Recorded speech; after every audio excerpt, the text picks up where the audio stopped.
Continuamos con plan electoral y a nuestro lado se encuentra Daniel Ceballo, candidato por el estado Táchira, para que nos hables un poco sobre tu plan de gobierno que tienes. ¿Quieres digitalizar el estado Táchira? Sí, nuestra propuesta tiene que ver mucho con la tecnología. En primer lugar, debemos enfocarnos en los intereses de los tachirenses, de la gente. Fundamentalmente nuestra propuesta, nuestro proyecto para el Táchira es servir a los intereses de los tachirenses y no servir a cúpulas, intereses particulares, sectores, sino una propuesta de todos por el Táchira. De manera que, habiendo dicho esto, nuestra propuesta fundamentalmente entonces está basada en cómo resolvemos problemas que están allí, que no han sido resueltos y que permitirían que tanto los tachirenses como sus familias, como el país y la frontera con Colombia se beneficien. Eso está muy bien, pero del otro lado de la frontera tenemos a unas personas que ganan $400, pero de este lado tenemos un bono de guerra de 120. ¿No? Entonces, bueno, háblame cómo vas a resolver esos problemas. Bueno, nosotros estamos... Cuando un mismo gobernador de la actualidad dice que el dinero no le alcanza. Bueno, precisamente por eso es que nosotros le vamos a quitar esa gobernación, porque nosotros sí vamos a resolver el problema del salario de los tachirenses y nos vamos a proponer en el primer año de gobierno equipararnos con el sueldo de la frontera, que lo mencionaba, son 1.600.000 pesos o $400. Y esto es más o menos el promedio del salario de la comunidad andina. Lo que quiero decir, vamos a generar las políticas, los incentivos para que el sueldo promedio de los tachirenses esté por el orden de los $400. Muy bien, pero explícale a todos esos venezolanos que están aquí, sobre todo al pueblo tachirense, ¿cómo vas a equiparar eso? ¿Cómo van a hacer esas políticas para equiparar esos sueldos? Bueno, nosotros primero vamos a implantar 100 metacentros en los 29 municipios del estado Táchira. Allí vamos a desarrollar unos 15.000 nuevos puestos de empleos digitales.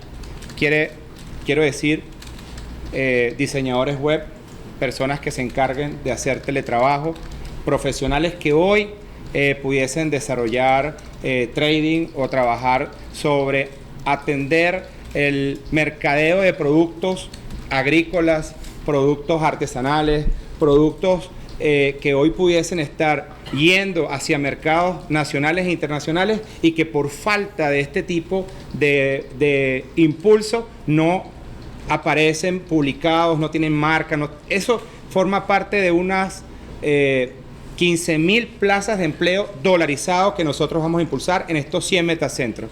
Esta es parte de una política de también impulsar mecanismos de pago entre Colombia y Venezuela, porque esa frontera, recordemos, es una frontera que para el año 2006 estaba intercambiando unos 12.000 millones de dólares. Nosotros vamos a reactivar esa frontera, vamos a hacer un mecanismo de pago binacional haciendo uso de criptomonedas.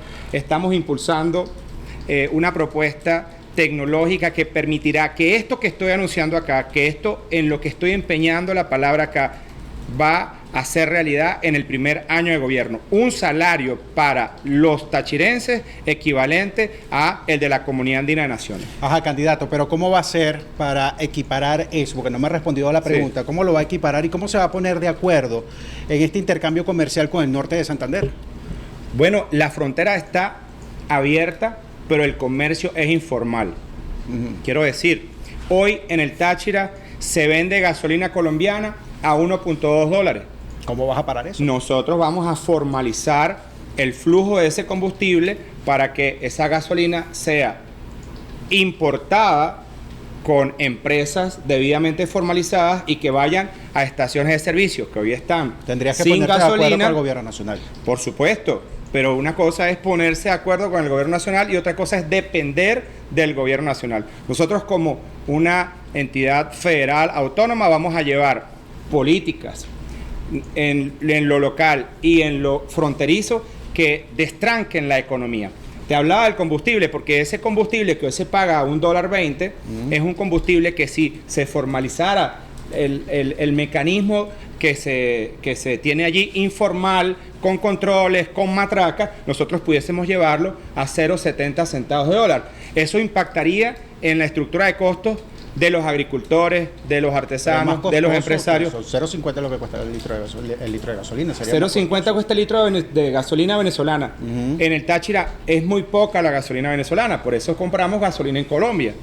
Un agricultor hoy que trae tomates a la capital, acá a Caracas, trae tomates con una estructura de costos de más de $1 por litro de gasoil.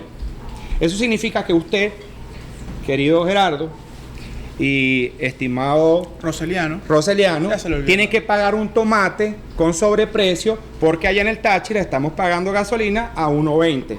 Todas estas distorsiones del mercado nosotros las vamos a resolver con políticas que tienen que ver con la formalización y que van a impactar positivamente en el productor, en el intermediario, en el comercializador y en el consumidor final. Señor Ceballos, usted ha dicho algo de los centros, los data centers. Los metacentros. Los metacentros. Sí, los correcto. metacentros. Me suena muy lindo si estuviésemos en el sur de California o en el sur de la Florida, pero Venezuela tiene una realidad distinta. Cortes de luz, sobre todo lo siente mucho la población de Santa Ana. ¿Cómo hacer para que esa señora que está esperando el bono de guerra, que necesita aumentar sus ingresos, entienda que es un altcoin, un Bitcoin o un Binance, por ejemplo? Creo que está alejado de la realidad de la población venezolana hablarle en estos términos. ¿Cómo hacer para educar? Sí, esa es la palabra clave. Los que estamos alejados de la realidad y el contexto actual del mundo, en el año 2025, somos los políticos venezolanos, que tienen un paradigma cerrado a lo que está pasando en el mundo. Hoy, frente a la crisis económica, usar el Bitcoin, usar una billetera, una wallet, sería un mecanismo para protegernos de los procesos inflacionarios. Pudiésemos ahorrar, aunque sea 10, 5% de un salario allí en Bitcoin, y hoy estuviésemos con un poco más de seguridad respecto a nuestras finanzas personales y familiares. Quiero decir, educación en estos metacentros, 100 centros con tecnología para que las personas tengan internet satelital, tendremos smartphones, tendremos computadoras, tendremos facilitadores, haremos que esto sea posible educando y llevando este conocimiento a la gente. Y la gente, en la medida en que va obteniendo resultados y lo va usando y se va dando cuenta cómo esto le protege, esto se va a multiplicar. El porcentaje de personas que manejan las plataformas digitales, sobre todo para criptomonedas, ronda el tema de las personas jóvenes. Es muy difícil hacerle entender este tipo de cosas a la población venezolana, que es una población adulta, y aún más cuando hay un riesgo constante. Por ejemplo, lo vimos en Argentina con la criptomoneda Libra, lo vimos, por ejemplo, con FTX. Es decir, es complejo el tema, y la pregunta en realidad refiere a cómo hacer para incorporar a los adultos mayores en este plan de gobierno, y muy específicamente en el tema económico. Y además que usted, en la dinámica digital, y además que usted decía que lo van a hacer en los primeros 100 días de gobierno, en el primer compás del gobierno. Así es. Pero justo Freddy Bernal, actual gobernador de esa entidad, decía que el recurso no le alcanza, que viene precisamente del Ejecutivo Nacional y de las dependencias de la recaudación de impuestos. ¿Cómo hacer entonces? Voy a empezar por el actual gobernador. El actual gobernador tiene 4 años de gestión como gobernador y tiene 4 años como protector. O sea que tiene 8 años en el Táchira. Y su paradigma, su pensamiento y su política es esperar que Maduro le envíe recursos al Táchira. Por eso no tenemos gasolina, por eso no tenemos electricidad, por eso las calles están destruidas, por eso no tiene nada que ofrecerle al Táchira en este momento. O sea, usted va a resolver 4 años de gestión en 100 días. 8 años. 8 años. 8 años. De manera que lo que está pasando acá es que hay un paradigma equivocado. El Táchira va a resurgir de su crisis no porque el modelo centralista de un mal gobierno que practica el centralismo le ayude. No, va a surgir de allí porque los tachirenses, quienes han puesto 7 presidentes en Miraflores, cuando en este país no había carretera, las hicieron. Y las autopistas, muchas de ellas, que están todavía vigentes, por las cuales se movilizan los de Oriente, los del centro del país, casi que en todo el territorio los hicieron precisamente gobiernos Candidato, tachirenses. está muy bien, pero yo quiero saber algo. ¿Cuál va a ser su postura una vez que llegue a la gobernación del Táchira con referente al gobierno nacional? O Y imagínese lo que otro, tenga a Bernal 4 años más como protector. o como protector. Bueno, Quiero saber esa postura y quiero saber también lo de las bolsas digitales Sí. agrícolas. Sí, esto es muy importante. ¿Cómo se come eso? Voy a empezar por el tema político del gobierno nacional y Bernal. No hay que perder más tiempo en estos actores, hay que concentrarnos de manera constructiva y propositiva en generar nueva riqueza. Nosotros lo sabemos hacer y lo vamos a implementar.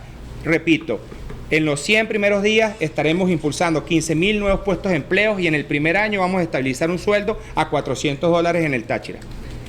Vamos a trabajar para impulsar la Bolsa Agrícola Digital. Es una propuesta muy concreta, ya tenemos un aplicativo móvil para los smartphones, el campesino va a poder producir desde la tierra y subir a ese aplicativo para que cualquiera en el mercado nacional le pueda comprar. Esto va a garantizar. O que el sistema eléctrico le permita también. Esto le va a garantizar fortalecer su capacidad de comercializar, derecho a comercializar. Hoy la gente a veces pierde las cosechas porque no hay quien se las compre o el que le va a comprar le quiere comprar fiado o no hay gasolina. Ese derecho a comercializar va a estar garantizado.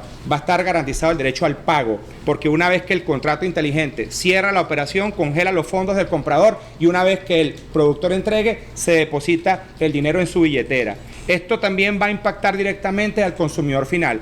Hoy los caraqueños, los mirandinos, los que están en los centros de consumo tienen que pagar un alto precio por las hortalizas, por las frutas, por la leche, por el queso. Este sistema que va a empezar en el Táchira le va a permitir luego a todo el país tener un impacto positivo en el precio. Y el consumidor se va a beneficiar, el intermediario se va a beneficiar y el productor, que hoy es el débil, también se va a beneficiar. Candidato, no me ha respondido a la pregunta en torno a su postura con el gobierno nacional una vez que llegue, si llegase a llegar a la gobernación del estado Táchira. Una postura institucional, de colaboración, una postura de diálogo, de acercamiento, una postura de que se construyan soluciones para la gente. Son 25 años que nos han dado muchas lecciones.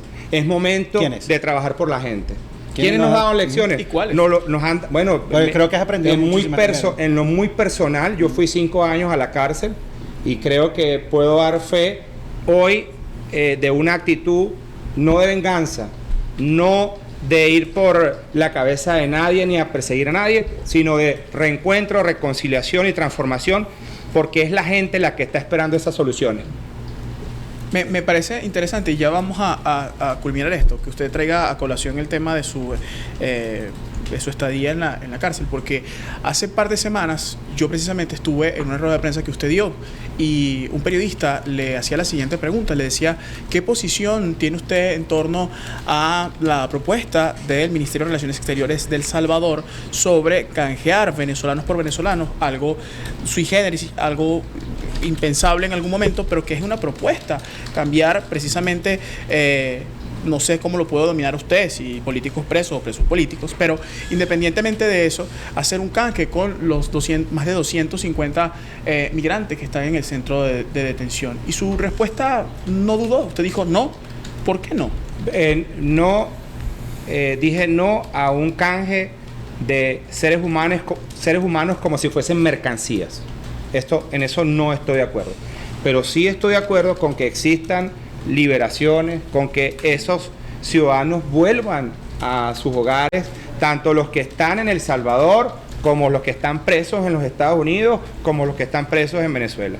Yo puedo dar fe de que esa tragedia de separar a la familia por razones políticas, por razones de migración, por razones ajenas a lo que debe ser, al debido proceso, deben ser parte de una liberación, de políticas que ayuden a esa liberación. Y en el fondo de esto, que es mi punto más importante resaltar, es que se trata de una pugna política. Hay unos actores políticos tratando de pelearse con otros actores políticos o de chantajearse con otros actores políticos y en el medio la gente como carne de cañón. A eso es lo que quisiera apuntar que no quiero acompañar, no somos mercancías. O sea, no hay esperanza de que haya un intercambio que salgan los que están en El Salvador y los que están en Venezuela. No, digo, ¿Cuál sí sería el hay llamamiento? esperanza. ¿Cuál sería el llamamiento? ¿Cuál Sí, sería la solución? Sí hay esperanza. Según Ceballos. La esperanza no puede cerrarse. El punto es, no es posible tratarlos como mercancías. No apoyaremos eso. Esperamos que tanto el gobierno de este país como aquel gobierno que tiene sus propios intereses pueda darle paso a un proceso de liberación y de respeto al debido proceso y garantías de estas personas. Gracias. Bien, muchísimas gracias por esta Gerardo. intervención. Bien, Gracias, era hermano. Daniel Ceballos, candidato a la gobernación del estado Táchira, ya lo escucharon, quiere digitalizar prácticamente todo el estado Táchira. Estuvimos con ustedes, mi compañero Roseliano Díaz Arias y quien les habla, Gerardo Gersen, y llegamos ya al final de esta emisión de Plan Electoral.